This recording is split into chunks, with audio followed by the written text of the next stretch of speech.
இப்போ இங்கே படிக்கிற டாபிக் பார்த்தீங்கன்னா எக்ஸசைஸ் 1.3. ஸோ இந்த ரெண்டு கண்டென்ட்டுமே நமக்கு தெரியும். என்ன கண்டென்ட் அப்படின்னு பார்த்தீங்கன்னா டிரான்சிஷன் ப்ராபர்ட்டி மேட்ரிக்ஸ் நம்ம எப்படி ஜென்ரேட் பண்ண போகிறோம். அதுக்கப்புறம் வந்து ஒன் ஸ்டேஜ் டிரான்சிஷன் ப்ராபர்ட்டினா என்ன. ஸோ ஒன் ஸ்டேஜ் ப்ராபர்ட்டி அப்படின்னா ரொம்ப சிம்பிளாக சொல்றாந்தா ஒரு ஸ்டேஜ்ல இருந்து இன்னொரு ஸ்டேஜ் மாறுறது.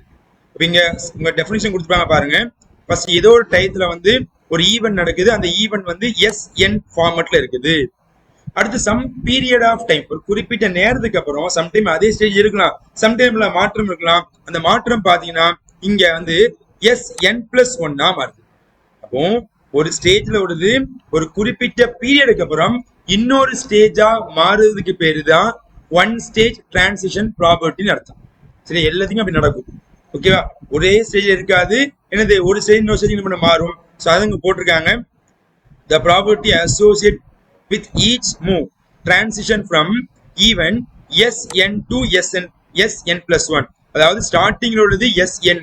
ஸோ நமக்கு என்னது, ஒரு ஸ்டேஜுக்கு அப்புறம் ஒரு குறிப்பிட்ட டயத்துக்கு அப்புறம் இன்னொரு ஸ்டேஜ் மாறுதா இல்லையா, அதுக்கு பேரு SN+1. இதுக்கு என்ன பேரு, ப்ராபபிலிட்டி டிஸ்ட்ரிபியூஷன் இஸ் கால்ட். இதே மாதிரி மாறுச்சுன்னா அதுக்கு பேரு ஒன் ஸ்டேஜ் டிரான்சிஷன் ப்ராபர்ட்டின்னு அர்த்தம். ஒன் ஸ்டேஜ், ஒரு ஸ்டேஜ்ல இருந்து இன்னொரு ஸ்டேஜ் மாறுறதுக்கு என்ன பேரு, one stage probability transition matrix. சரி இல்லையா, அல்லது டிரான்சிஷன் ப்ராபபிலிட்டி மேட்ரிக்ஸ் பேரு பார்த்துக்கணும். ஓகேமா, இப்போ டிரான்சிஷன் ப்ராபபிலிட்டி மேட்ரிக்ஸ்க்கான கண்டிஷன் ரொம்ப முக்கியமானது. இதுல இந்த ரெண்டு கண்டிஷனுமே ரொம்ப ஃபெமிலியரான பண்ண ஒன் வேர்ட் கேட்கறதுக்கு வாய்ப்பு இருக்குது.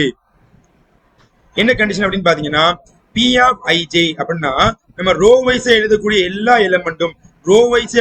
எலமெண்ட்டும் வந்து கண்டிப்பா வந்து 0 விட கூட இருக்கும்.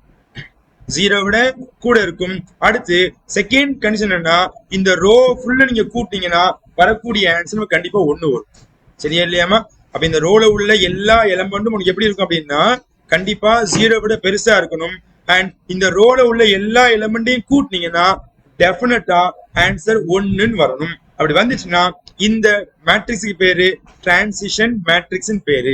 ஓகேவா இல்லையாப்பா. சோ இதான் நம்மளுக்கு அந்த ரெண்டு இதுல சொல்லியிருக்காங்க, மதுவுமே இல்ல. இதுல J அப்படிங்கிறது எதை குறிக்குதுன்னா நமக்கு வந்து ரோவை குறிக்குது, K அப்படிங்கிறது காலத்தை குறிக்குது. இந்த இடத்துல K மட்டும்தான் மாத்தணும், ரோவை மாத்தக்கூடாது.